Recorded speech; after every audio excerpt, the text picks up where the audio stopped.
Welcome to the Virtual Memories Show. I'm your host, Gil Roth, and we're here to preserve and promote culture in this benighted age, one weekly conversation at a time. You can find and subscribe to this podcast via Apple Podcasts, YouTube, Spotify, and a whole bunch of other venues. Just visit our site, vmspod.com, to find more information, as well as our RSS feed, which you can plug into any podcatcher so you never miss an episode of the Virtual Memories Show. You can also follow me on Blue Sky, Instagram, and YouTube, where I go by vmspod, and subscribe to my semi-weekly newsletter at buttondown.com/vmspod. Well, I am gearing up for a Capitol Hill visit next week, about a week from now. We'll see what that has to offer. It'll be after next week's show comes out, so I'm sure you'll hear stories about that the week after. I don't know. I had a brief moment of self-doubt, etc., over the weekend, right before recording with my first new guest of 2025, which will air next week. Just in a, what am I doing and how long can I keep doing this sort of way, which I think I had the same vibe after the election in 2016, but I rapidly got it together and you know, here we are now, and feel kind of I'll say re-energized. Yeah, maybe re-energized. I don't know. I'm here. We're going to keep doing this, and we're going to talk about books and art and all the great cultural stuff that the world has to offer. So rather than go on any further about my own crises of a sort and national crises, etc., let's get to this week's show. Now, my guest this time is Witold Rybczynski, writer, architect, but design writer and architecture writer, and he's been on the show a few times previously. He's on now for a book that came out last fall called The Driving Machine, A Design History of the Car. Came out from W.W. Norton. It is, it's a wonderful book. This book explores the history of cars, how they're designed, some of the really interesting directions they went in, especially as Witold talks about in our conversation, when there was no precedent for what a car had to be and look like. And he goes through these things over the course of about 100 years of car history, as well as exploring some of the cars he had owned over the years and how they kind of fit into this family tree. It's a fun read. It is real informative. You learn a lot about the history and about the personalities and the guys who were inventing cars and creating car companies and the European trends and the way different countries evolved in Europe and how the U.S. was different and what Ford brought to the table and some of the larger forces that went behind why cars were designed the way they were in different times, and how that got all kind of boring from the 70s, 80s, 90s onwards, and why.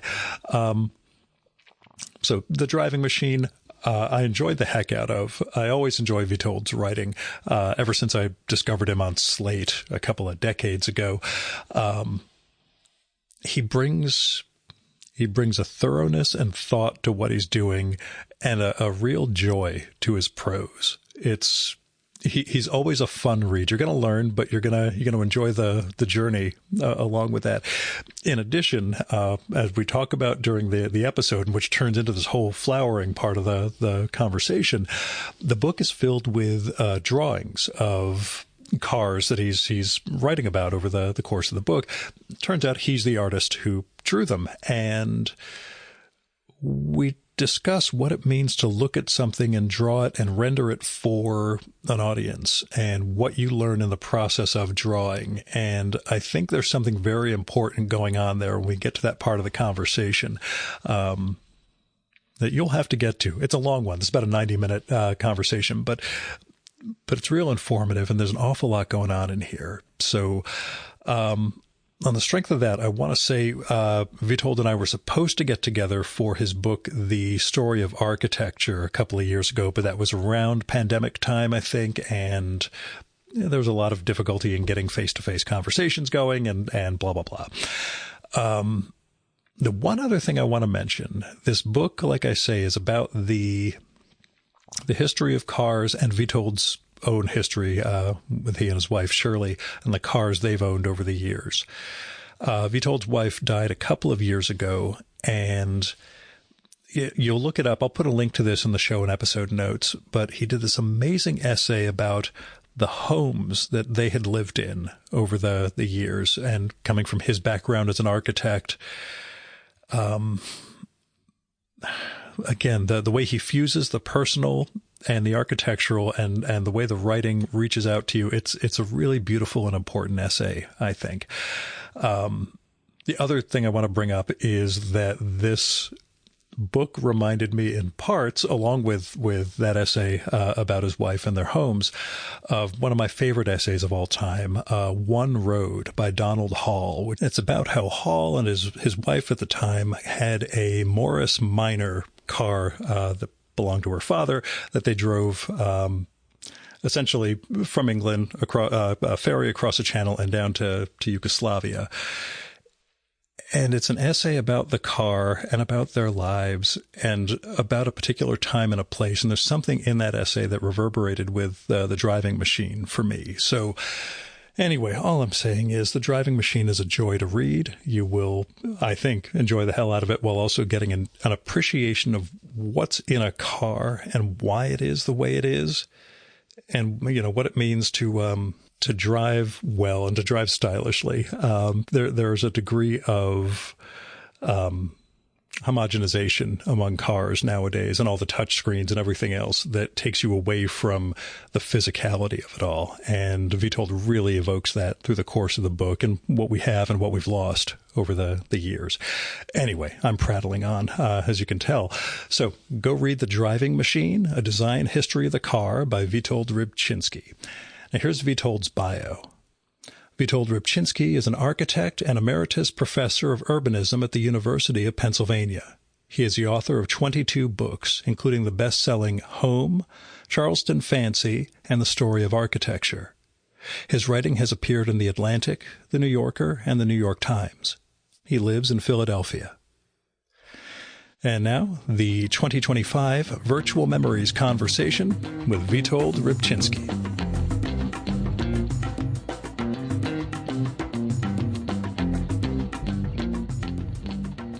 So where'd the driving machine come from?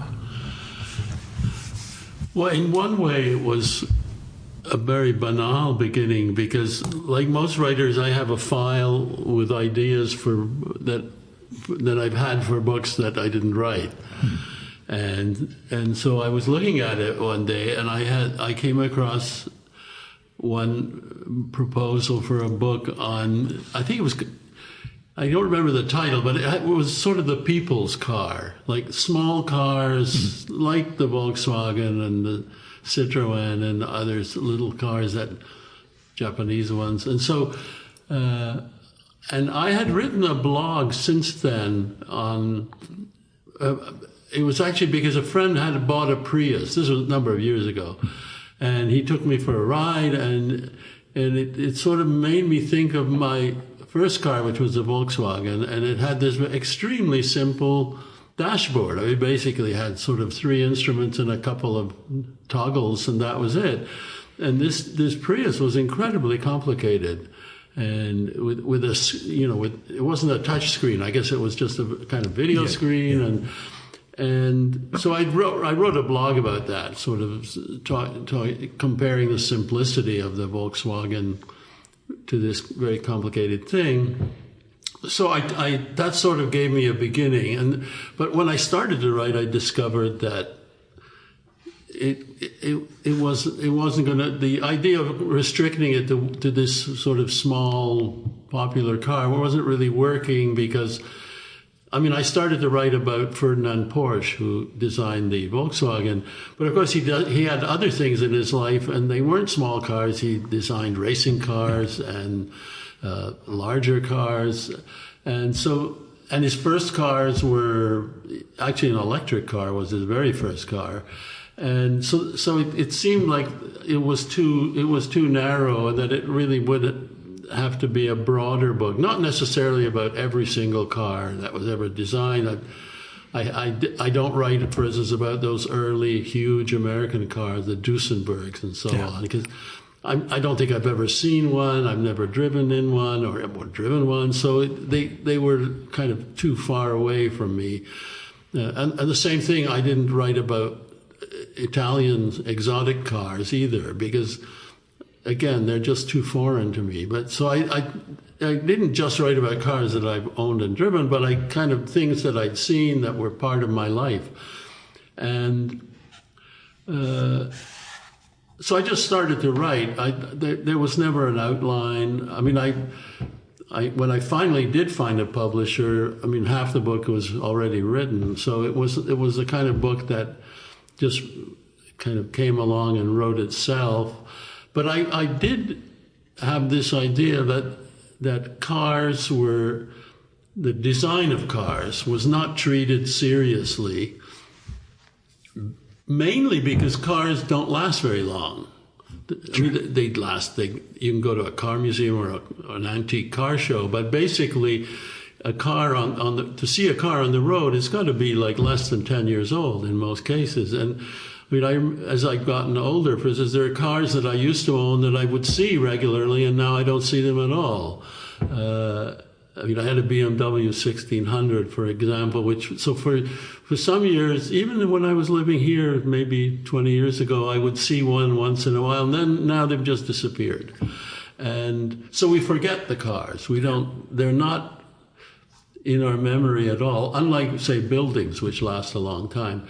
And so I wanted to write a book that was more serious. Also, as an architect, you know, if you write about buildings, you don't just write about what they look like. You write about how they work, the plans, how they're built. That might be important. How they function, the mechanical parts. So when I'm writing about cars, most books or many books about cars just deal with the styling. And they don't really talk much about the other aspects. And I wanted to approach it more like you would write about a building, where you were looking at the way it was designed in terms of passengers, sort of interaction with the machine itself, and all the mechanicals, which I'm not particularly skilled in. So I had to do a lot of reading and kind of to educate myself about. I mean, I use words like disc brakes, but I didn't really know what they were. So I had to, and I remember at one point my editor said, maybe it would be good to explain some of these things. And I thought that was a good idea. But then I realized I actually didn't know what some of these words I was using were, like carburetor or, you know, when you had the rack or how they work. You had the rack and pinion explanation. Exactly. I appreciate it greatly. So that's how it came along. Of course, I had just written a long book about architecture, so I was looking to write something different than away from architecture, and so that's really how it came along. I think the personal part of it was not. It was because when you get to my age, you think about the past as much as you think about the future. I mean, there is not much future, to be honest. You have a limited future, but you have a long past. And so you think more about the past. So I think I wasn't planning to write about my cars necessarily. I certainly was not a car collector or somebody who thought of, you know, the cars I've owned or kind of thinking of it as a kind of collection. But what I realized, and really at the end of the book, was that, and I think it's true of anybody who, if you live a long life, you realize you've lived a life that nobody else has lived. Well, I mean, your generation lives a life that nobody else has lived. So, for instance, I was too young to serve in the war. So the Second World War, in terms of absolutes, was not a part of my life. On the other hand, the Second World War was a huge part of my life, because the memory of that war, through my parents, who were sort of emigres because of the war, was actually a very big part of my life. And I remember I had a friend who was about the same age, and he was fascinated by Nazis. Yeah. I don't mean he was a neo-Nazi. He was just fascinated by the whole phenomenon. Yeah. And again, he hadn't participated in the war, but it was so immediate, so that it became a major part of his sort of interest in the sort of phenomenon of these, because the Nazis, among all the horrible things they did, were very design oriented. You know, the uniforms, the buildings, it was all design was somehow in a funny way a part of the ethos. It wasn't sort of always traditional design, but it was definitely an element in. So as an architect, he was an architect too. And of course, the Volkswagen is in fact the Nazi car. Yeah, we don't think of it that way, but that's what it is. And so my own cars kind of crept into it because of my state of mind as much as anything else, and also they were it's hard to write about cars if you haven't driven some of them. And I mean, I do write about cars which I haven't driven, but at least in some cases it becomes more immediate. It's something actually real. And as I said, I wasn't the sort of car nut who went to car shows and have some aspirational car you'd always wanted. I mean, I did change cars a lot in hindsight. I mean, part of it was that at one moment we were living in the country and we really needed two cars because I was going to the city and I couldn't stick surely without some mobility, and so we ended up having two cars, which of course that increased the number of cars. And then because most of the time I bought used cars, so they didn't last that long, and in truth I did change cars fairly often. But there was never this thing. Always with good cause. the way you frame it, there's always a good reason for the yes, the I mean, I did think I thought there was a reason, but I never had a sort of an aspiration, except for the Mercedes. I always wanted a Mercedes, and Shirley at the end said, "Oh, cars, you can do it, but you must promise this is the last one." And it lasted 25 years. It was the last car because it, as I wrote about it in the book, it died just before we moved, and then we didn't replace it. We were living in the city. So it was headed towards its hip replacement, as you put it. Yes. You weren't one of those people who names their cars, were you? No, I thought that was the weirdest thing. I've heard some. I just read that the other day, and I thought, what a weird thing. No, I didn't. Okay, so you and I are on the same page with that. I was going to say, like you, at least your car, roster. Mine, a Mitsubishi Mighty Max pickup truck, a Hyundai Excel, a Saturn, Honda Element, and two Outbacks. Nothing particularly interesting, all things considered. But the Element, because that was a big cube I liked. But I think some of it, in my case, I grew up in Canada, for one thing, and in cars, it's surprising that makes a big difference because Canada, especially at that time, was part of the Commonwealth. And so you would see a lot more English cars in Canada because they were exported to Canada. Exporting a car to America was much more complicated because the Americans in most fields have many regulations that nobody else has. Yeah. A lot of it is just protectionism. It was just to keep them out. Yeah. So, the little CV I had, the Citroën, it had bumpers, which was just a steel pipe about an inch in diameter. You couldn't get that through the safety crash test. Yeah. And so they were imported, I think, for a year or so here, and then they couldn't meet the safety requirements. The Citroën, the beautiful one, the DS, which really is one of the most beautiful cars ever designed, I think. They were planning to import it to America, to the United States. And they were told, the car goes up and down. It's got hydraulic bumper shocks, and you can actually raise it up. So if you've got a very bumpy road or snow or water or something. And they said, well, American regulations require that your headlights are at a certain height. So you can't go up and down. I mean, it's got to be so you've got to fix it to that height, and you've got to eliminate up and down. So of course the whole point of the car. The whole point of the car was so they I think it was imported for a year or two, and then they just withdrew it. So, but Canada being part of the British Commonwealth, there was a lot of English cars, and because I lived in Montreal, there were French cars. There is this funny kind of, the Quebecois are not French culturally, but they still have the language. If you're an ambitious entertainer, say, or writer, let's say, if you're an ambitious writer in English Canada, you head for London. Yeah. But if you're an ambitious singer in French Canada, where are you going to go? New York, London? I mean, they don't speak your language, so you end up going to Paris.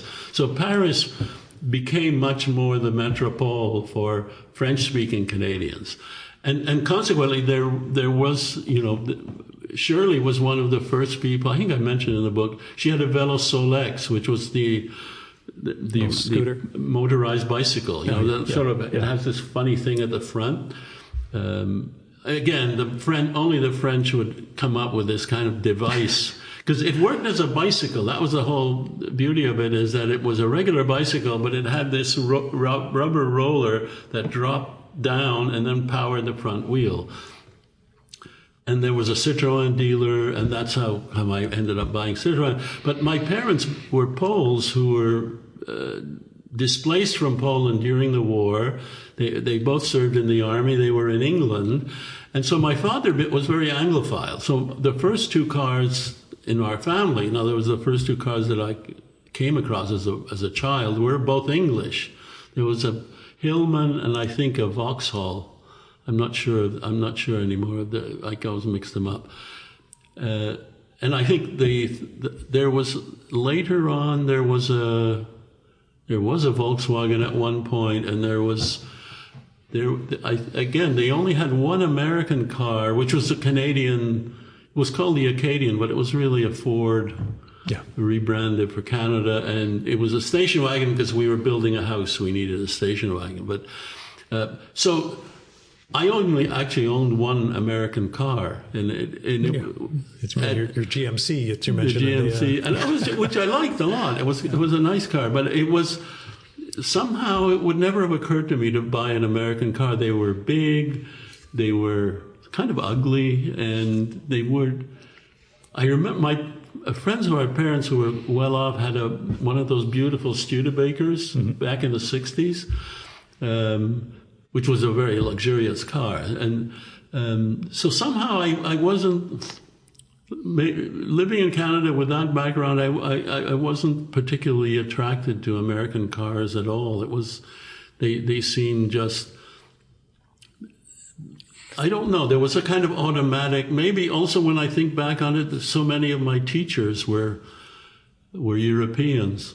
One of them had an Aston Martin, which made him a kind of heroic figure in our eyes. Yeah, the James Bond Association. Yeah, I think it was the only Aston Martin in Montreal. Besides you mentioned the technical stuff you had to learn. What did you have to learn for the sake of the book? And again, how was writing about this sort of design different than, you've written about architecture, you've written about other objects in in our lives. What made cars different for you when it came to the writing? There were different things. There were one thing I was interested in the people who made the cars. Yeah. It's like, again, it's a part of my architecture background. If you write about architecture, you inevitably are writing about architects and sometimes celebrated architects. So this actually worked. It was easy at the beginning because at the beginning, most of these companies were very small and they were started by, there was a Mr. Citroën, there was a Mr. Renault and a Mr. Chevrolet, and these were all real people.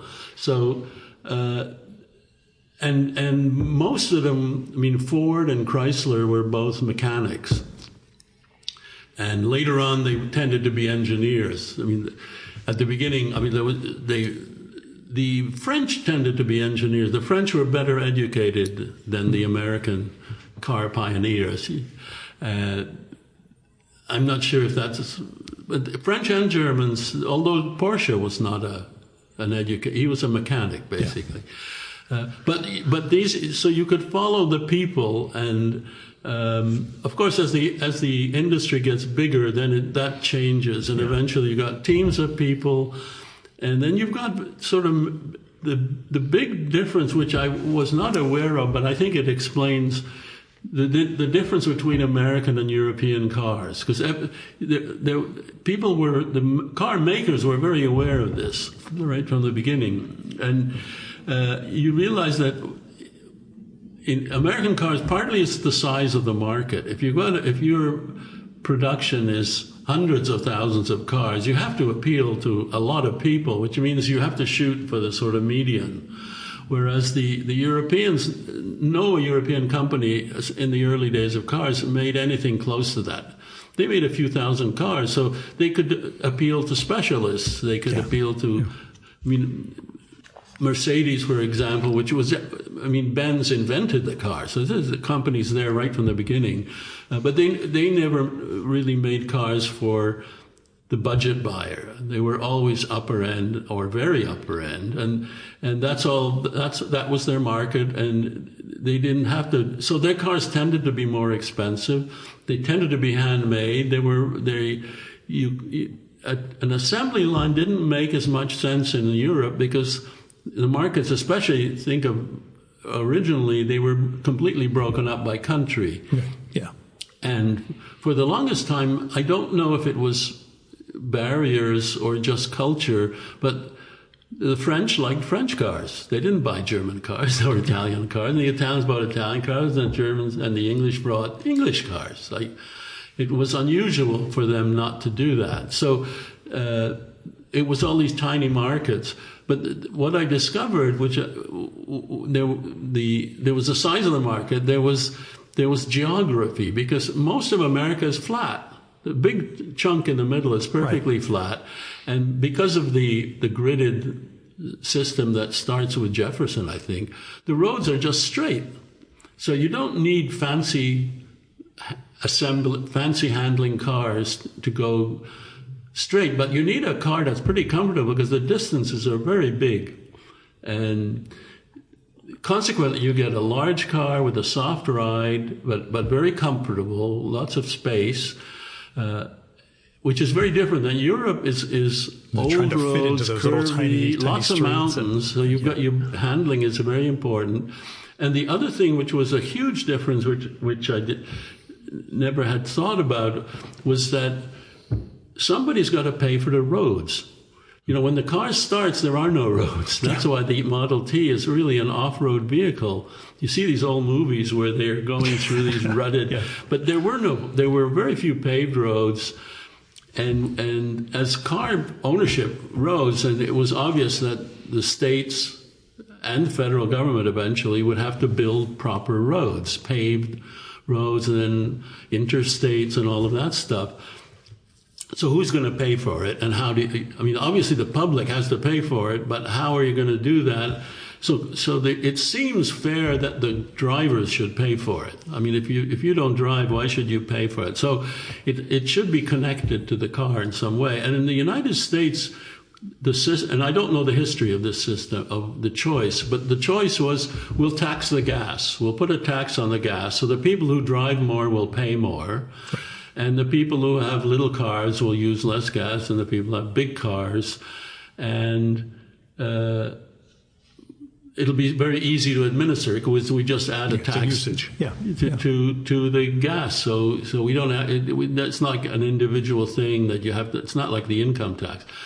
The Europeans, for different reasons that, again, I'm not sure the reason, decided to tax the vehicle, the owner of the vehicle, according to the engine size. Because the theory was, the bigger the engine, the more wear it makes on the car makes on the road. I guess they could have tried to tax mileage, but would get really complicated. So they probably debated it, but they ended up saying, and all the European countries did this, they taxed the size of the engine. So the sort of impetus for the car manufacturer is that if you wanted to make a less expensive car, you should make the engine as small as possible. Because that would, by the way, this was an annual tax. Yeah. So every year you had to pay this. It wasn't like a sales tax. This was an annual tax. So if you want to make the engine as small as possible, the car has to be as light as possible. And so the engineering of the car becomes the key thing, because you've got to figure out every way you can reduce the weight. You can make the engine smaller and smaller. The deux chevaux, for instance, the engine of a deux chevaux Citroën is about half the size of a Volkswagen, because it's so light. It has a canvas roof. It has seats that are sort of like lawn chairs. Yeah, you describe them as lawn chairs. So just the straps. So they really had tried everything to make it as light as possible, which meant that the engine could be reduced. And that means that the engineering is what drives or influences the design of cars. Whereas in America, the engineering was kind of secondary because the gas was cheap. So the big engine ate lots of gas, but America produces gas. None of the European countries at that time produced their own petroleum. They had to buy it from elsewhere. So there was there was a high tax on it, and so it was expensive. So the ingenuity of engineers is kind of challenged in Europe in a way that's not true here, and that makes the cars much more interesting. It also makes them more interesting to drive, because the driving conditions require good handling cars, and then finally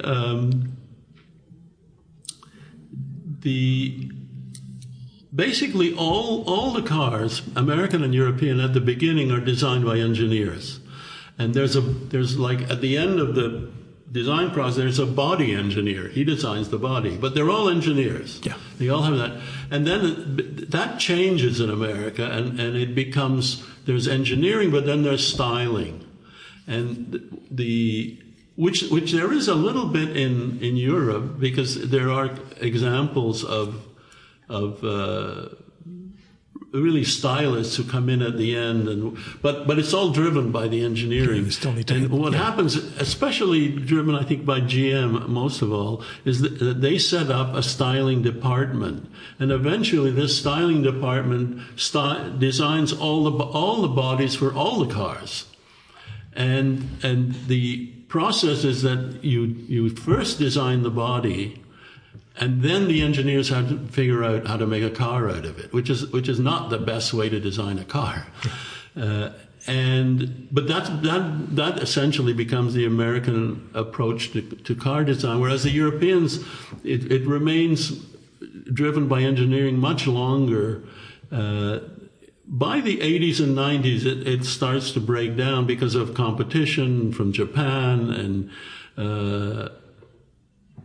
and there was a reason that the Americans shifted to styling-driven cars. It's because it's easier to sell the car. People like that. Yeah. They can't figure out the engineering. If you tell them all the engineering advantages, most people don't understand them. But they look at the car and they see it. So there was a kind of there was a good reason why styling took over. And I would argue that by now it has taken over. So you look at a Mercedes, it's no longer driven by engineers. It's really driven by styling. And it's still a very good car. And underneath that, there is certainly engineering, but it's not quite as good. I point this out, the Mercedes we had, which was designed in '84, so it was an old generation.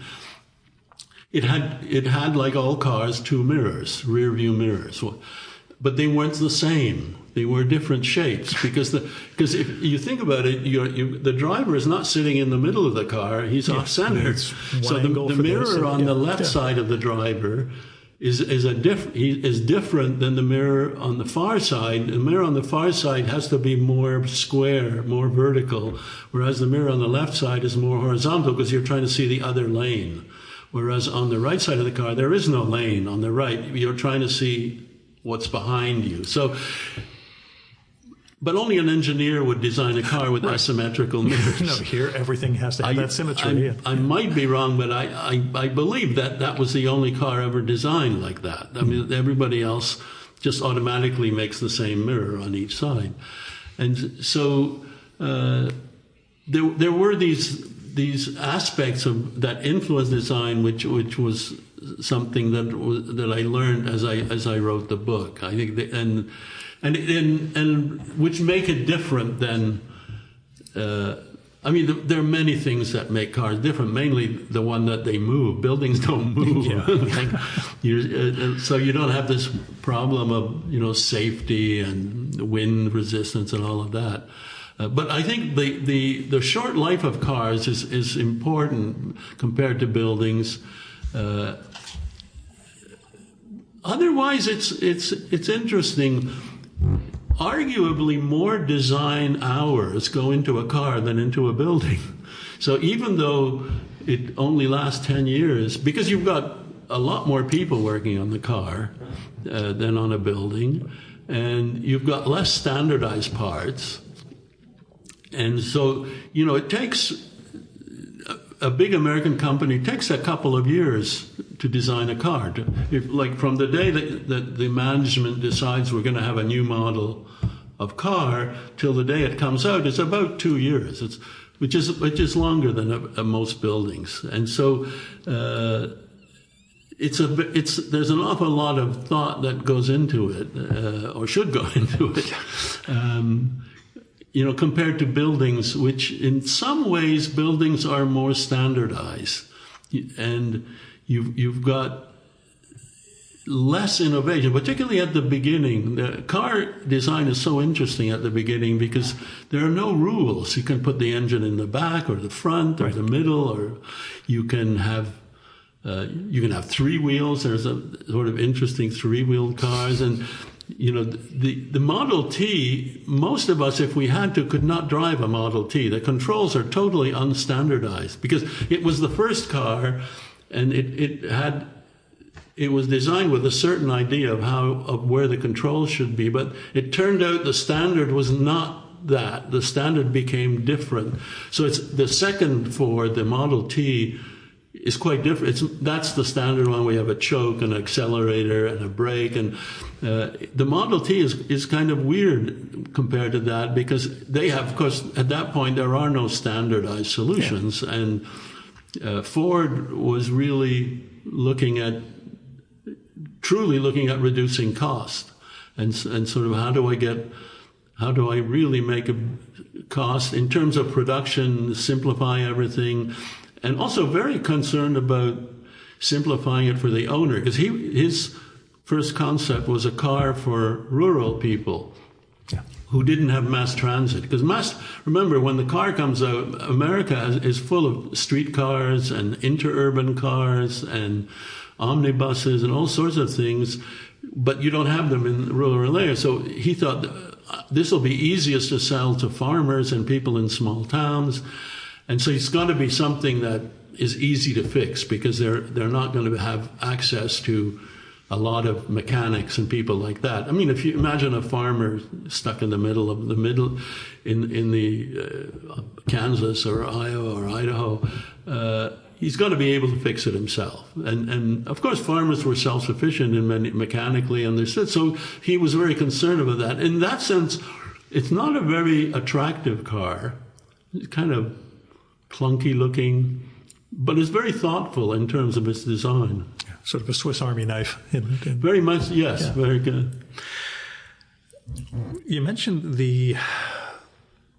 how the 80s into 90s sort of leads to it moves away from the engineering in some respects.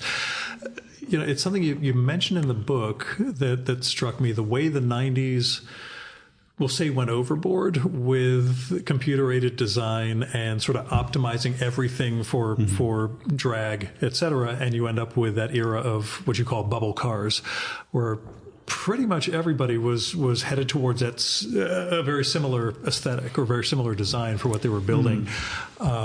It's one of those things I found fascinating. As you mentioned at the outset, what fascinated me was that exact line that you had, that there was no template. Like they had coaches, horse-drawn carriages as a mental model, but the car doesn't have to be that. And how these guys started inventing it on the fly, and you keep finding again those different strands, so those different paths of evolution as they start figuring out what works and what doesn't work, and what the public wants, and not necessarily what they don't know they want. To me, it makes the book fascinating, seeing how that evolves over time, which again, you fall into this drought when you get into the 90s, where things get, well, a car that you don't bring up, the Ford Escort, thankfully, that just kind of became the... I mean, one of the things I think driving that homogenization is globalization, because now you make a car and it's got to appeal to Europeans, Americans, South Americans, Asians, everybody's got to. So the only way you can do that is to hit some kind of median that's completely, that won't sort of, first of all, that won't turn off anybody. Yeah, it's less of a positive and more of a lack of negatives. Inevitably you get this kind of blah thing, because you can perhaps change the name, although even that's not a good idea. I mean, the Japanese do change the name. Some of the cars in Japan are renamed, but mostly the Japanese make great cars, and I've had several Japanese cars, and some of them were really wonderful cars. What's never wonderful about the Japanese is these stupid names. And they're stupid because they can't use real names, because they have to appeal to French, German, English, Spanish, and Italian, and of course, and to some extent Asian, although Japan is such a small, special market, they can rebrand them for Japan. And so they end up with names like, Honda or Sonata or the Miata. The Accord, or...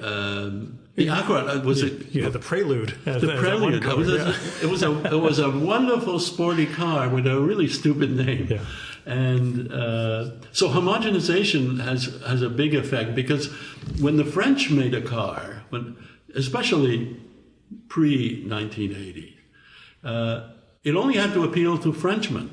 Yeah. And if it was say a relatively mid-price car, not the budget car, it only appealed to a certain kind of Frenchman. So they knew exactly who they were. And the French cars are completely weird. I mean, we're beautifully weird, but they are French you couldn't cars. Sell them to an Englishman. The Englishman, and they never were very successful in America. Although I talk about a car which I never owned, but I rented and we drove across Europe, which was a Renault 4, which was called Le Car when it was sold here. That is the third largest selling car in the world. Yeah, I was amazed when you and that's all Latin America, Africa, especially Africa. French cars, I worked in Africa a couple of times, and the cars with the highest reputation were Peugeot and the French cars, because Africa really had no roads at all. And so you needed a really solid car. Okay. And those were the cars that had the reputation of lasting in those conditions, that more delicate cars just would not survive. So, but yes, in terms of design, it sort of, either you could say it goes downhill or becomes less interesting, or you could say that the effect is not just to homogenize the design to reach this enormous market, but everybody's trying to do the same thing, which inevitably means the cars kind of look the same, because they're kind of doing the same thing. Yeah. And it's very difficult these days to tell, for instance, one SUV from another. They all look the same. Yeah. I think the original Range Rover is a beautiful car. But the current Range Rover doesn't look to me any different than a Lexus or square with another Toyota, square. or they all have kind of the same. Yeah. And again, I think it's because they're appealing to the same people. The exception to this, I guess, is the sort of super luxury cars. Although again, they're only appealing to the richest people, and the richest people in the world, I don't think, are incredibly different. I was going to say they're not that different than us. I don't think the rich Arabs are any different from the rich Texans in the end. They just want to say they spent X amount of money. Right. They want to show they spent X amount of money on something. I found it interesting, and it comes up near the end, the possibilities of electric cars. You say Tesla in particular, but now we've got a few more types that are out there. The ones that are non-legacy companies, the ones that are starting out electric. It's one thing when you get the legacy car companies going electric because they're building on the same platforms. Basically, they're just, we don't need a grill anymore. We can just put a piece of plastic there instead. That's one thing. But with some of the electrics, you start to see a rethinking of some of the designs. That hey, we don't actually have to do this anymore because we don't need airflow, or we don't need X, or we don't need Y. We see a little bit of innovation, or at least, difference, I guess, with some of those. And they all do want to stand out, too, in some way. Even if it's something like those oval headlights on the Rivians instead of the oblong. I'm not convinced of that. I think electrics are it's complicated because one of the lessons of looking at this history of car design is that, except at the very beginning, it's actually almost impossible to start a new car company. Yeah. Almost. And everybody you cite is buying somebody else in bankruptcy. And some of them are, some of them fail because they don't know what they're doing. Mm-hmm. What was the one that Coppola made a movie out of? Tucker. Tucker, yeah. I mean, he wasn't an engineer. He wasn't a mechanic. He was basically a promoter, and that just wasn't. He was DeLorean. That's another one. Yeah. I mean, but so in that sense, I mean, hats off to Musk, because he succeeded in a way that almost literally unprecedented. Nobody has succeeded with a new car company to survive, let alone to flourish. Yeah. So. Still, the successors have not done so well. I was going to say, buying a Toyota facility first, it's not like he was building from the ground up. At least there was some... but still, to actually succeed... I mean, the whole story of Kaiser was a Musk-like figure. Kaiser built the Liberty ships, which were, I don't know, did they launch one every week or every day? I don't know, some ridiculous number. And so he had all this. He had the background. He was an engineer. He had built the Hoover Dam, and yet it failed. The Kaiser turned out to be the Kaiser was it a Henry J car, which was the sort of budget car, didn't succeed at all. And I mean, I think, and then you get Edsel and things like that. But I mean the American car companies, in a way, have it's a history of a kind of enormous success and then essentially failure, because they don't show up on the statistics anymore. Like the biggest four companies in the world are Toyota, Volkswagen, Hyundai, and Stellantis, which is essentially French-Italian, Fiat and Peugeot. Who are stuck with Chrysler too, but yeah. Well, but Chrysler is actually a very small part. I know. The big part is Peugeot, Citroën, Peugeot, and Fiat are the big three in there, and then they've got all these little smaller ones. But so so that we're I mean, they might come back. I don't know. It's Honda and Nissan are supposed to be discussing a merger this week. It's one of those, they can't function in a market where they're dwarfed by other guys. What is true, I think, as I wrote in the book, we're at the edge of a kind of new phase of the car story. One of the interesting things is you can read books, say, 20 years ago that basically are saying the car is going to disappear because we're going to run out of gas, and without gas, you don't have cars. And then, of course, they're tending to celebrate the disappearance of cars. That's not going to happen, clearly, because one way or another, the car, it's going to be an electric car, or it might be a hydrogen car, or it might be some hybrid car, but it's not disappearing at all. And the car ownership is higher than ever in the United States. I don't know. And of course, if world car ownership has just skyrocketed because once China really started to go electric. China, but still, it's a big country. So the car is here to stay for the foreseeable future. But it's a different sort of car. It's going to be, and I think a lot of that has to do with the digital revolution, that it's become a sort of different sort of machine. I heard somebody speaking the other day who described, he said the original car, the internal combustion engine car, has this incredibly complicated power plant. Thousands of moving parts, really complicated. I mean, when Benz invented the car, what he really invented was the internal combustion engine. The car was, anybody could have done that. He basically looked like a bicycle. But it's the engine that's really complicated that nobody could figure out. So he said the traditional car, you've got this very complicated power plant, and then the fuel is just a tank and a pump. That pumps it in. Whereas the electric car is a dead simple motor. The electric motor is like nothing. No, but it's got this incredibly complicated fuel plant because the battery weighs 1,000 pounds. It's got all these rare earth minerals in it. It's a very complicated thing. So there's nothing simple about electric cars at all. But that it's probably the near future, and then depending on if they can figure out better batteries, it could be the long-term future. I mean, one thing surprised me, I wrote about it, that Henry Ford and Thomas Edison actually got together, and they were going to make an electric car. Because Edison had this company making batteries.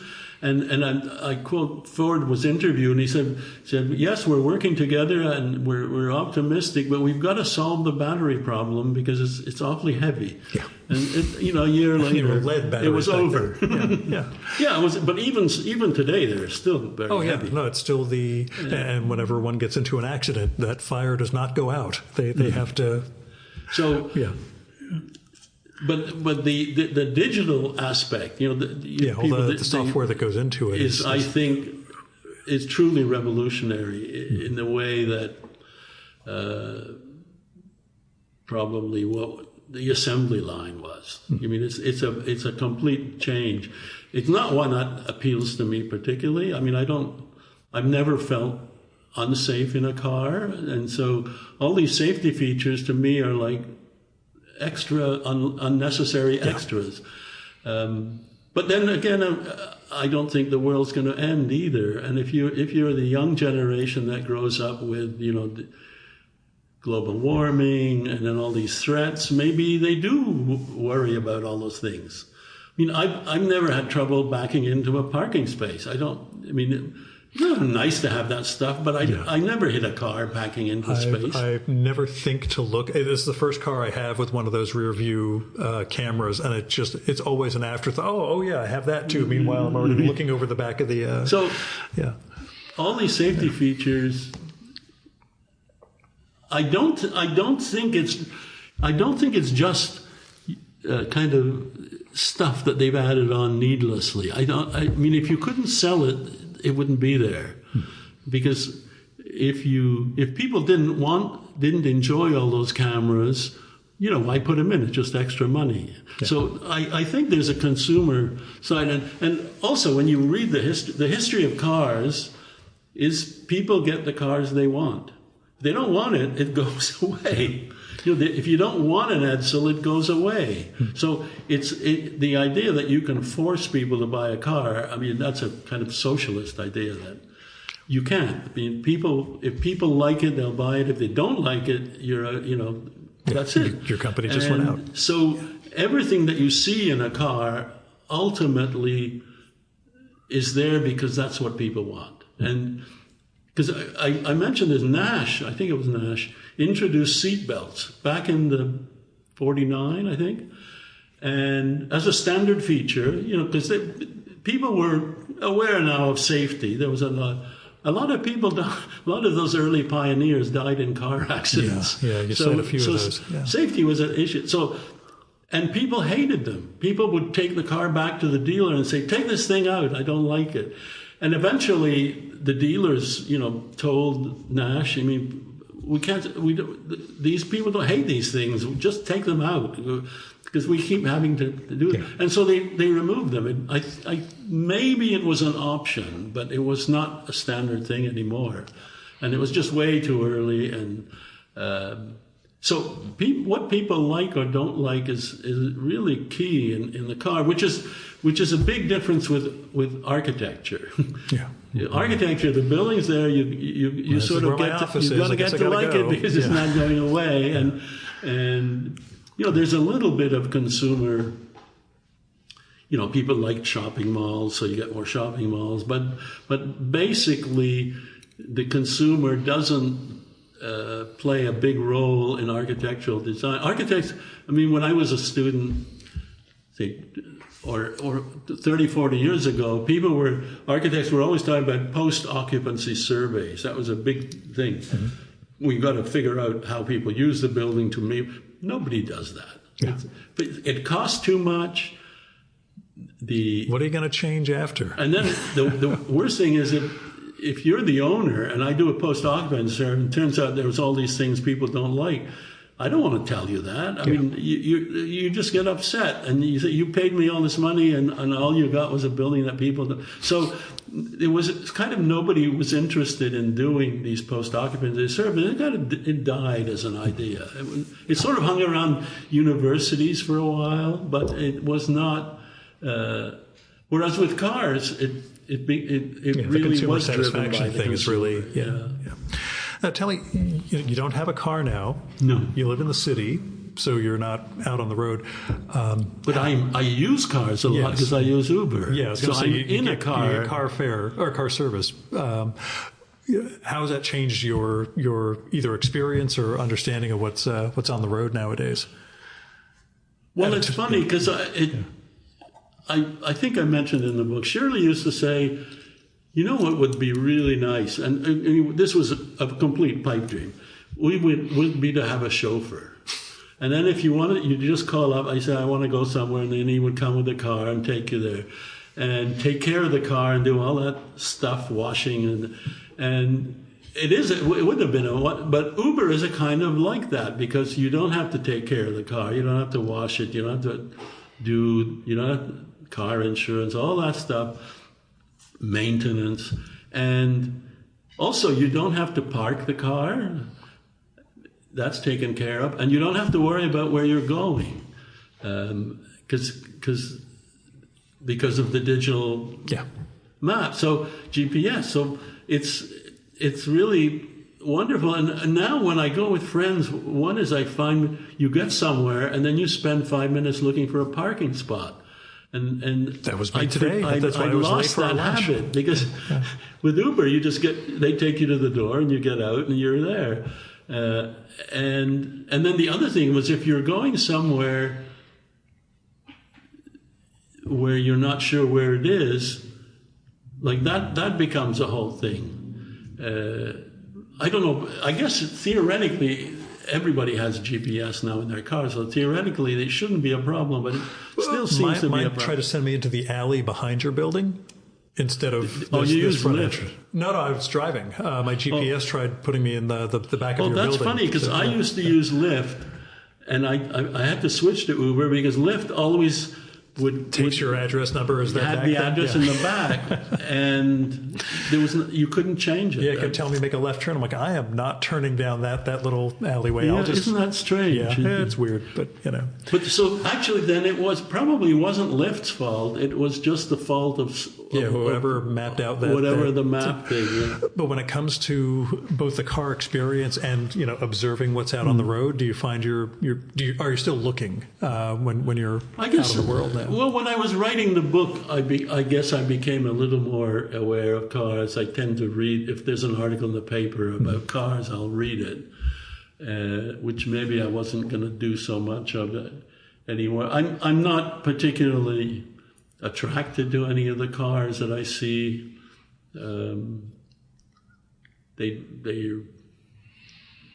So car design kind of, I mean, I guess I dealt with this Tesla. I just thought I should have a chapter on electric. And what was interesting about electric, since the first car, I started off with Ferdinand Porsche, and the first car he designed was an electric car. The second car was a hybrid. And then, of course, by then it had all, the first car was like 1905 or something. But after the First World War, it was pretty clear that the electric and the hybrid, I mean, it was the combustion engine was the way to go, and so the rest of the cars were all combustion engine cars. But I thought it was interesting because you start with the electric, so you sort of end up with the electric, and it was also a chance to talk about some of the early, really interesting electric cars. There was one that was designed in Philadelphia, which was this taxi. It was designed like a hansom cab. The driver was behind you, and they built thousands of them, and because they operated in the city, so the battery life was not a big issue, because when the batteries got low, you just went back to the taxi garage and got it switched. Actually, they were designed to switch, so you would just take out the batteries, put new ones in, and go. And in fact, if you left the city, most of the country, less so here, but in Europe, for instance, the countries were not electrified. The rural areas had no electricity, so you couldn't plug in automatically somewhere because you just was no electricity. So it wasn't really a feasible alternative. Although I heard this wonderful story after I finished the book. Somebody told me this, that Henry Ford's wife wanted a car, and because women were drivers. I mean, right from the beginning, certainly American women, but also in Europe, it was a kind of equal technology. But women could not crank a car. Yeah. So she said, I don't want a Model T because I can't crank it. You really have to be strong. And so he had to buy her an electric car, which was like 3 times the price, which apparently upset him a great deal. But that was the deal. Happy wife, happy life. It's a eternal vibe. But one weird thing about the book that I wanted to ask, because I was reading an e-version, so I didn't want to flip all the way back to the beginning to find this out or not. It's filled with illustrations of cars throughout, which you drew yourself. Yeah. That was my thing. I had to go back and see who actually did the draw. Oh my God, Witold did the drawings too. Tell me about, drawing all these and what was the impetus? The first time, actually, I had done this in work because I wrote a book about chairs, the history of the chair, where I did drawings of the chairs, and the kind of, I wrote this book called The Story of Architecture, which is a beautiful art book, basically, with color photographs and, shiny paper, and it's a beautiful book. But most of my books are trade books, so if I use photographs, they're just black and white. The paper is not glossy, so they don't reproduce very well, and color is out of the question. And so if you make a line drawing, it actually reproduces perfectly well in that kind of context. And it's much better in terms of legibility than a sort of grainy photograph that you can't actually make out. So when I wrote this book about chairs, that was kind of a no-brainer because I needed to illustrate it. There were just too many chairs that people would not be familiar with. The other thing about drawing is different than photography is that in drawing you don't actually try to show everything. You don't try to make it like a photograph. You emphasize certain things and you leave out some other things. So you can communicate specific things in a drawing, which is different than. In other words, you can make the drawing a better explanation than a photograph. And the other thing, which I had not thought of, but I think is true in the book, is that because all the cars are drawn using the same conventions, they become kind of the same thing. The changes become more obvious, but they become like the first car and the last car. They're still cars, and they're all part of the same family. And I think that works better than if I had used photographs, which would, as I said, would not have communicated. I mean, the other reason was, well, I guess there were two other reasons. One is when you draw something, you really have to figure it out. I took up drawing in the time since we've last talked, so I get this is what you people have been doing all this. There's a connection between this and this, and exactly thinking, and so I usually drew the car before I wrote about it. So I got a better understanding, particularly the old cars. The problem with the new cars is they're very hard to draw because they're sort of sculptural and round, and they're not like spoked wheels are wonderful to draw. You seem to have fun with those. Just discs. So by the time you get to the Tesla, or even into the 50s and 60s, it's sort of harder to draw the cars, and they're less. I mean, for instance, the XK120 Jaguar is a beautiful two-seater. But when the drawing it's hard to capture the beauty in a drawing because it's all smooth lines and there's no, with everything sort of integrated into the car. So the old cars are actually the most fun to draw because everything's separated. All those wheels elements and are standing out, and running boards. And, big lights, stuff like that. And so, what was the ones with the sort of periscope brake lights and turn signals in the back? I forget. It's one of the Finn era sort of cars, but you're able to accentuate each of those elements. So, it was just one of those things. I'm going through. I'm like, these illustrations are great. There's so many of them. I wonder who we got to do them, and then realized, it was you.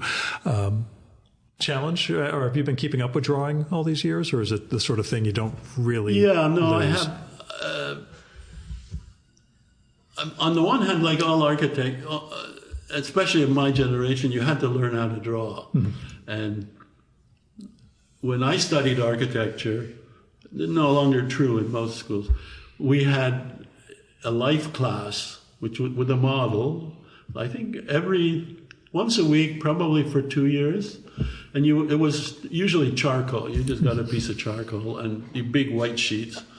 And that was like part of learning how to be an architect. The other thing we had was sketching school.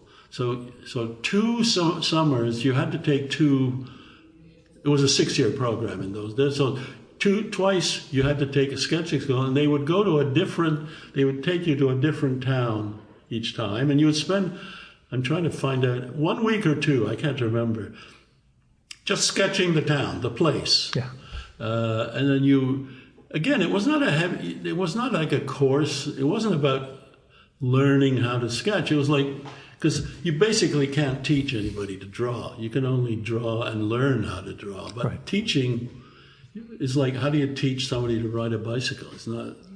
I get you. So I had this background that everybody had at that time, and then, but one of the things I think of sketching school was to sort of introduce you to the idea that when you go somewhere, you can make drawings and as a way of understanding what you're looking at rather than just taking pictures. And so that over the years, I just kept making drawings of things and not in a sort of organized way, but in a way to capture them. Not in an artistic way. I mean, Yeah.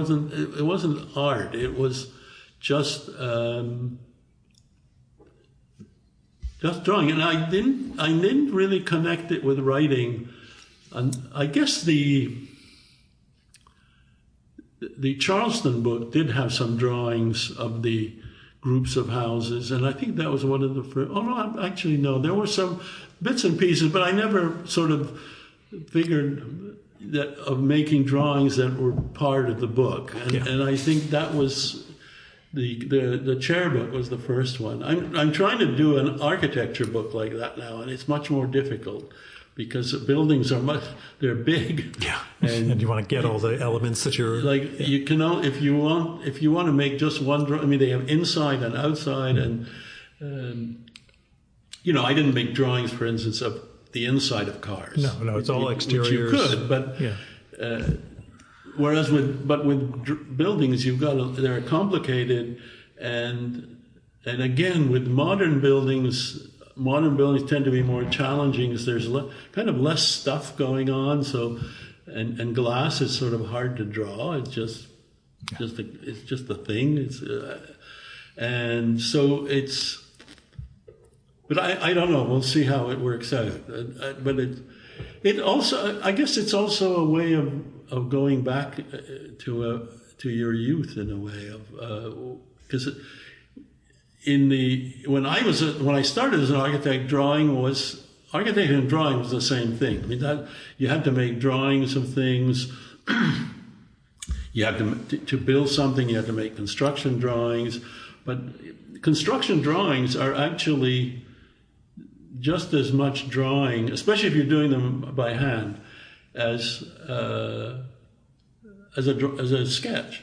Because I remember when I learned how to do that I learned more in offices than in school. But I had a friend who was a wonderful draftsman. But when he did a construction drawing, he had like 4 pencils.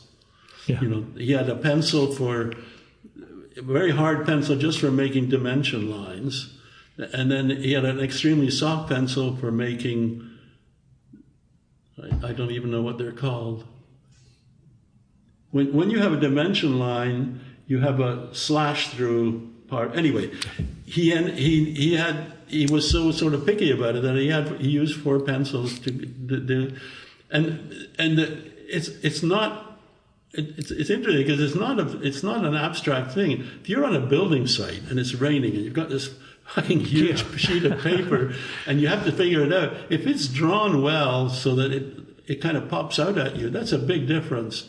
Now they're all done on a computer and they tend to be very ugly, in my opinion, because they theoretically you probably could still use different thicknesses of line, but I don't see that in actual practice. When I look at the current sort of working drawings, they tend to be sort of very flat. All the lines are the same, and it's all.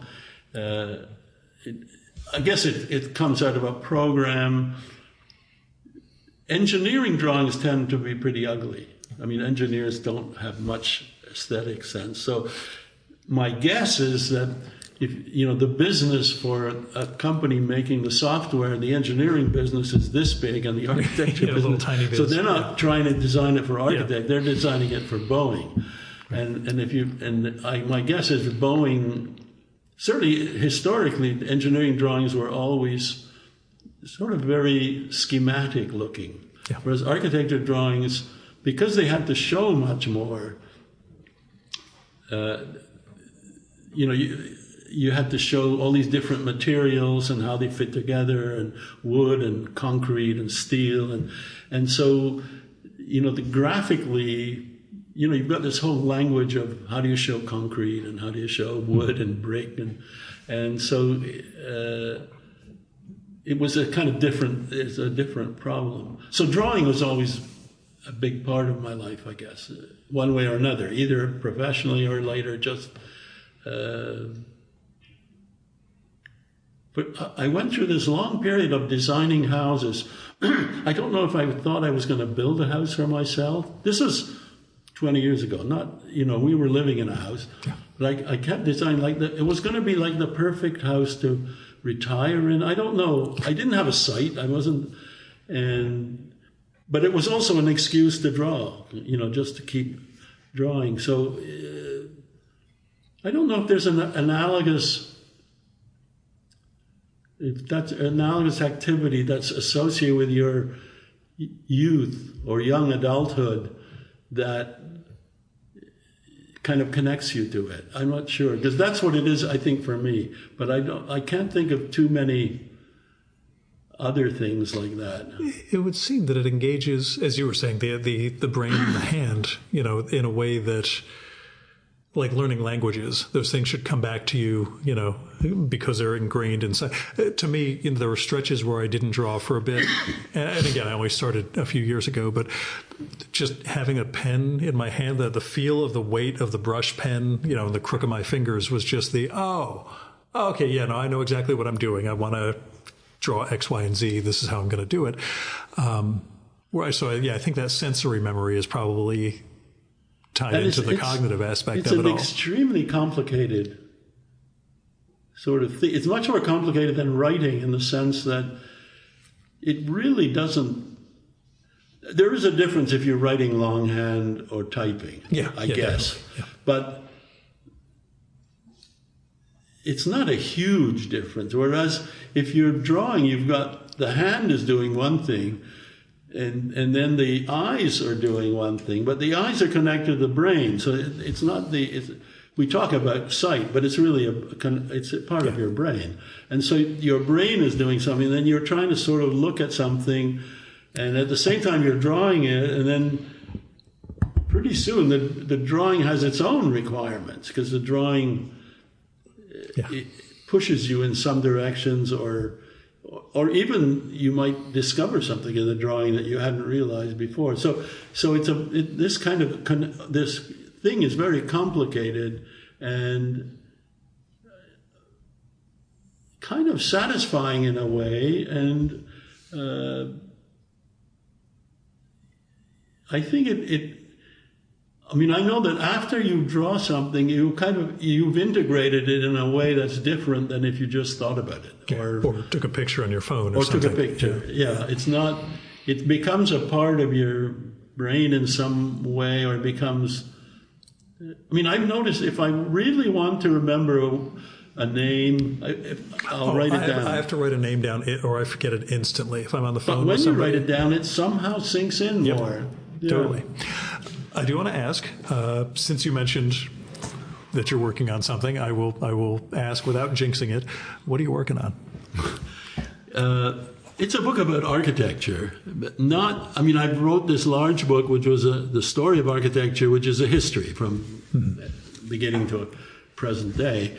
But this is a book about architecture, which has some examples, but doesn't try to sort of be comprehensive, but which tries to look at aspects of architecture in a way. I think it comes from my dissatisfaction with architecture, because I really dislike what I see around me, and so it's in a way trying to understand why I dislike it, what's missing, or what isn't there that I would like to see there. I know I spoke to a friend of mine who's a landscape architect, very, very famous, accomplished landscape architect. But he says that as he got older, he realized that basically all designers were trying to do the same thing ever since the beginning. Yeah. The solutions are different and the answers but they're basically not very different, and the problems are not that different, And so this is sort of, I guess that's part of the impetus for the book, that but it definitely comes out of when I look at stuff going up. Yeah, this building, for instance, under construction, actually has terracotta panels, and it's so wonderful to have a color. Yeah. And it's a nice material. And terracotta goes back to at least the end of the 19th century. It's a very old material. There's nothing particularly modern about it, but there's nothing. It's a very good material. It's relatively thin. Like those panels are probably an inch or something, and it's essentially brick. I mean, it's a clay. Yeah. So it resists the weather in a nice way, and it's smooth. So it probably water runs off it better. But to see a color instead of just glass everywhere. Green glass took over the world for a while. It's really a pleasure to. I don't know. I think the upper part is going to be mostly glass. Yeah, that tier above the terracotta looks like it's going to be all glass, but maybe they'll put more decoration in after. But at least the part that you see because when you walk on the street, so you see that. Otherwise, you get a lot of greenish gray concrete everywhere, or glass. No, it's all the new buildings tend to be glass, just beyond. Yeah. Or for example, there's a building just down here that is new, that's brick, but it's black. And it's like, and so I don't know where, so I think that's what, I don't know how it's going to end, how the book ends, how I deal with that. But it kind of emerges, I think, out of that sort of dissatisfaction with, I mean, the true story, I guess I could tell you, it's not such a huge, what do you call that when you give away stuff in movies? Oh, spoiler? Yeah, it's a slight spoiler, because I got an email from somebody, maybe not really a reader, but it was somebody, he said he belongs to a reading club, and most reading clubs pick books, but this reading club did something slightly different. They would pick a subject rather than a book, and then they would identify 3 or 4 articles or essays about the subject, and that's what they would read and discuss. So it's an intelligent thing. And so he said they had picked architecture as a subject, but none of them was an architect, so they didn't know anything about architect. I had no idea. So they asked ChatGPT, like, what are 5 articles about architecture? Or maybe they said the best articles or something like that. So, I gave them like Vitruvius and Palladio, so these famous old books about architecture. So they thought that's not going to work. So they said, what are 5 articles written after 1990 about architecture? And he said, so the first one was Rem Koolhaas, or the first 2 were by Rem Koolhaas, and the third one was by me. And it was called The End of Architecture. And they said they had trouble finding it, and could I send them a link? Well, you see where it's going. I can guess. There was no such article. There was no such article, and I found out for something that's called a hallucination. Yep. But give you an idea, though. It's a catchy title. Yeah. And it wasn't just the ChatGPT had a title and a précis, a summary of the article. Yeah. Not the article. And of course, they never tell you sources, so you can't find it. It was never published, but they'll make it up. It was a good title, and it's not the title of my book, but but the idea kind of, I don't think it's actually true. I don't think it's the end of architecture, but it's sort of the end of a certain kind of architecture, and it's the end of maybe it's the end of a kind of era or a period in architecture. Because one of the things that I learned writing the story of architecture is that I'd have to think a lot more of a reason for this, but architecture goes up and down. There are great periods and not so great periods. And it sort of has to do with, architecture is a weird, unlike cars, every building is a brand new project because it's got a different client, a different site, different materials, different building codes. So even if you wanted to standardize, you couldn't. There's too many variables. Even if you said, I'm going to make this perfect building, the building sites keep changing. Yeah. And or if you build in Philadelphia, you have a different building code than New York. And so, there's two, and this is unlike almost anything. It's not like you make an iPhone, you can sell it across the world, right? Yeah. And then you got real economies of scale, and you can't do that in architecture. You can have a big office, which gives you access to more clients, because there's no point in having 1,000 people working in Philadelphia. There isn't enough work. But it means you can get clients from around the world, right. But you're still building them one at a time, and every building is a new start. It's a stupid profession in the modern sense of what a profession should be. Because when you get really good at it, you should be able to either charge more or get some advantage. Yeah, no scalability, no transferal. Yeah. A little bit. Robert Stern charges you more than a little architect around the corner, but that's about. But it's a competitive profession because there are all these architects and they're all competing for a little number of jobs, and it seems like architecture doesn't stay the same. It can't. It's too competitive. There's too much human, hubris, pride. There's a lot of reasons to build a building, but showing off is one traditional reason, right? Whether you're a corporation or an individual. So it has to change. But on the other hand, if it changes too quickly, it kind of loses touch with things and tries too many things at once. And also you need, because of this funny individual way that buildings are made, they're made by individuals. So you need talented architects. And one talented architect is not going to have a huge impact on the whole profession. Right. Louis Kahn was a great architect. I would argue that his impact on the profession is pretty small. Mm-hmm. He does things. Everybody said, "Wow, that's a great building," but nobody copies it. Yeah. Nobody says the Kimball's a great museum. We could, that should be the model from now on. Yeah. I guess the only person that they did that with was Mies van der Rohe. But there was this moment.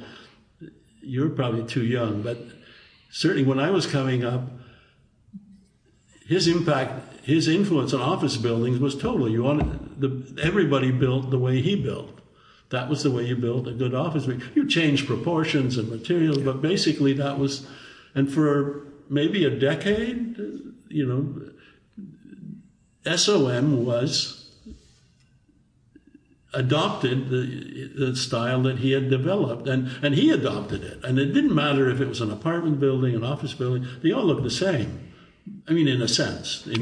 They all had curtain walls and steel and glass, and they could be black or they could be white or gray or silver. And so there was, but basically he was about the only one. So what you need is a whole bunch of people. Like the Renaissance, you've got like half a dozen of these great talents in the same place at the same time, and poof, it kind of explodes.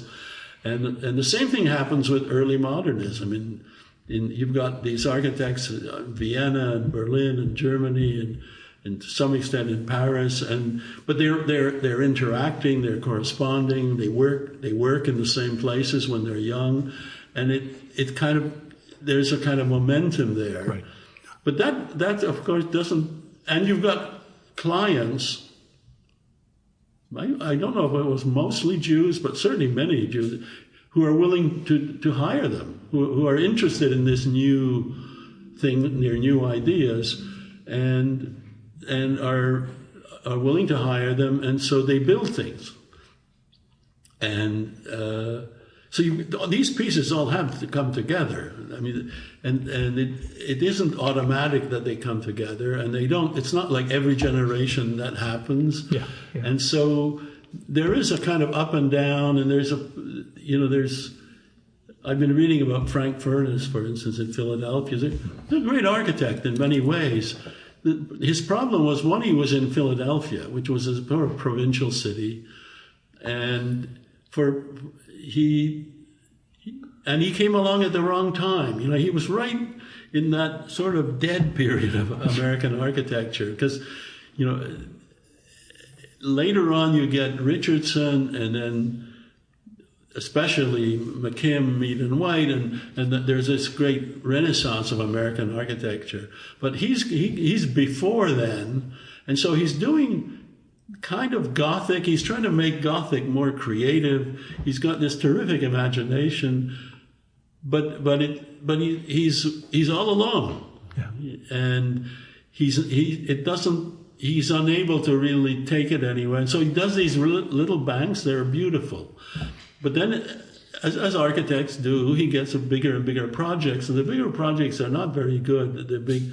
He does some high-rise, but they've all been torn down, mostly because people didn't like them very much, and so they didn't save them. But he did some, 12, 15-story buildings in Philadelphia, but you look at the pictures, and they're not very convincing. I mean, they're not as good as Louis Sullivan, for instance, who worked for him, actually. But Sullivan is a bit later, so then you get Sullivan and Wright, and the thing sort of takes off again. And Wright is a loner too, but somehow he moves around a lot, so he finds clients in different places, and his buildings are not as weird, although they must have looked weird to people at the time. But anyway, so there are certain moments when architecture is kind of stuck and it's not moving very well, or what the architect can do, his talent doesn't really fit the moment. Right. I don't know, Paul Rudolph, he was an architect. He did the School of Architecture at Yale. Oh, yeah. I think I know. Very monumental. Yeah. But again, I think he was a really talented architect, but people sort of got turned off they got interested in other things, especially architects that was when postmodernism starts up, and he had no interest in that at all. And so you kind of got stuck. He did all his work, and the last part of his life was in Singapore and the Far East. And he did big buildings, office buildings, but nothing in America at all. And did not get a Pritzker Prize, for instance. But so there's a lot of variables. And so I think we're at the end of something. And basically, truly, people don't know what to do. Architects don't know what to do.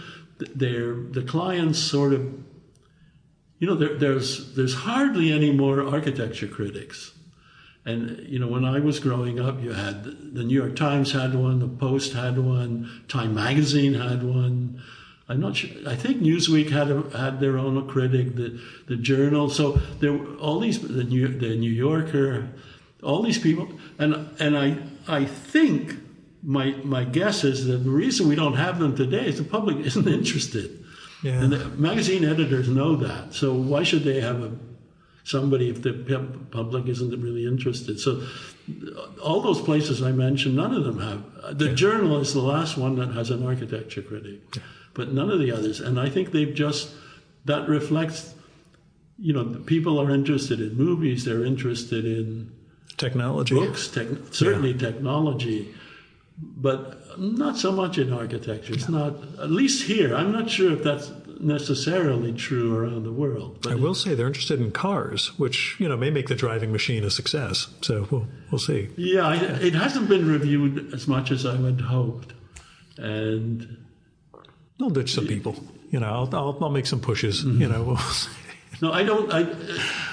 I think the problem is there is a whole genre of car books, just like there's a genre of mystery novels. But there are sort of strict rules about what there are pictures, they're color pictures of exotic cars. They're more celebratory. They're very celebratory because the people who buy them either own the car, and that's why they're interested, because there are books just about a particular car, or they dream of having that car. Yeah. But they're, as you said, they're celebratory, and so they're not very, and they're not usually, they're not very well written. I used to read Car and Driver. That was my only concession to being a car guy. Yeah. But Car and Driver had P.J. O'Rourke was one of their writers. Well, yeah. Brock Yates. They had really good writers. And like the guy who wrote they had a technology guy, and he was I didn't know this at the time, but I later read, he was like an MIT engineer. And he tended to write the sort of technical reviews of cars from that side. But they were very well written. And they had a good editor. David Davis was the editor. And so they clearly were, but that was unusual. Most car books are not, they're not written for people who read books. Yeah, and this one was. So and this one was. Yeah. And I think the book review editors assume that it's the other kind of book, which isn't something that gets reviewed, because there are these very specialized companies that print these books. They're not the regular. Yeah, it's not trade. But they probably do very well, but they have this little market, and that's all they do. And of course, the people who read those books are motorheads, so they're completely. I mean, they know much more about cars than I do. Yeah. Again, in terms of details. So, I think you found a happy medium. I enjoyed this was not a book for them. I mean, clearly, but it gets it. Part of what makes it magic, but still, you go into the roots and what really goes into the design. Like you said, whether it's the way the engineering drives, so much of it, and how different regions and different historical pressures sort of pushing on them. I found the book totally fascinating. So, plus all the drawings. So, no, and there is this moment when they do have sort of national cultures. Yeah. I mean, national cultural attributes. Yeah. Which kind of has gone now, but. Or a little bit. I mean, German cars a little bit. They're still, a little. But for instance, I didn't write enough about this. Station wagons have disappeared, right? Well, except for Spring Valley, New York, where my Orthodox brethren drive them around. But yeah, that's a side thing. But in Germany and Sweden, they're very popular. So that's why if you see a station wagon, it's usually a Volvo, a Mercedes, or an Audi. But especially an Audi. I think Mercedes still makes them. I'm not sure. They did for a long time. And in those countries, like in Germany and Scandinavia, there's a market. It hasn't changed at all. Yeah. Whereas here, it just literally disappeared. And you still have some led to the SUV minivans. Yeah. Which is what replaced the station wagon. And, of course, SUVs, which are sort of in between. Yeah, they took over for everything. Anyway, I'll let you go, Witold. Okay.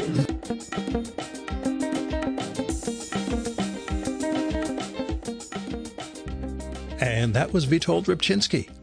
Go get The Driving Machine, A Design History of the Car, out now from Norton.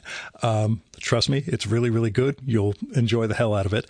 And you will dig what he brings to those illustrations.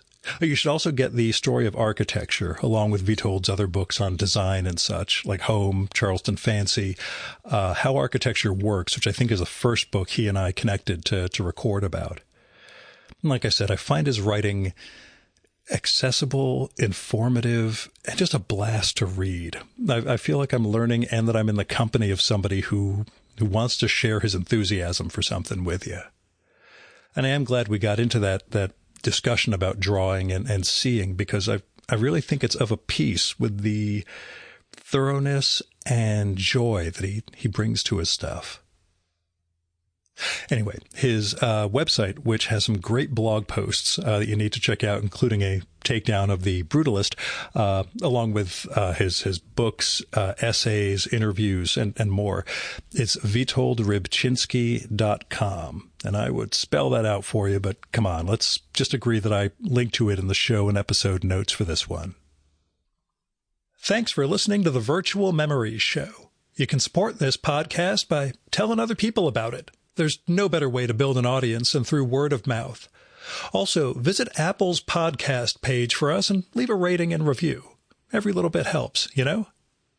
You can also support the show by telling me what you like and don't like about it and who you'd like to hear me record with, or what movie or TV show or book or piece of music or comic or theater or art exhibition or whatever you think I should turn listeners on to. And you can do that by sending me a postcard, letter, email, DM if we're connected on Instagram or Blue Sky, or by leaving a message on my Google Voice number, which is 973-869-9659. Messages can be up to 3 minutes long. It'll cut you off after that, so call back and leave another message if you do. And let me know if it would be okay to include your message in an upcoming episode of the show. You might have something interesting to share with our listeners, but I'd never run someone's message without their permission, so let me know. Now, if you've got money to spare, I appreciate it, but don't give it to me. I've got a day job that pays the bills. You should give to individuals and institutions in need. You can find people through GoFundMe, Patreon, Kickstarter, Crowdfunder, Indiegogo, all those crowdfunding platforms, where you'll find people who really need help just trying to make ends meet or get an artistic project going, covering medical bills or car payments or veterinary bills, and just a few dollars from you might make a real difference in their lives. Now, when it comes to institutions, I give to my local food bank and World Central Kitchen every month, but there are a lot of other things you can give to the Poor People's Campaign, Freedom Funds, Election Funds, Planned Parenthood, and Women's Choice. There's a lot of things you can do with your money to try to help build a better world, so I hope you'll give. Now, our music for this episode is Fella by Hal Mayforth, used with permission from the artist. You can visit my archives at vmspod.com to check out my 2018 conversation with Hal, where you can learn more about his art, his music, and more. And you can follow Hal on SoundCloud at soundcloud.com/Mayforth. That's MAY4TH.